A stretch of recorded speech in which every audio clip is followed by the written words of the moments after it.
So, okay, ganyan, namili ka, tinitingnan mo yung balanse. Next na pinagbabasihan mo, sa bitaw. Opo. Ano ang tinitingnan mo sa manok? Ako, siyempre, importante pag binitaw natin, gusto ko yung manok hindi masyadong sagasa. Yun, simple lang.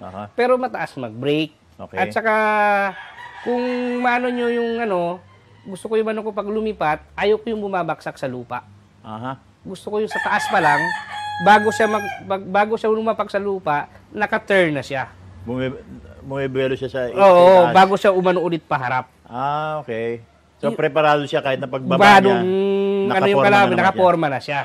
Okay. Yun ang, Sa'yo ko lang narinig yun, pagpili ng manok. Okay, okay, maganda yun. Kasi usually, pag may manok, malakas pumalo po eh. Ah, Pag palo, babaksak at saka babalik. oo. Maaabutan eh.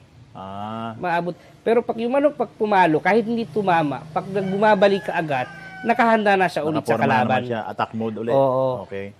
Saka importante, lutang talaga.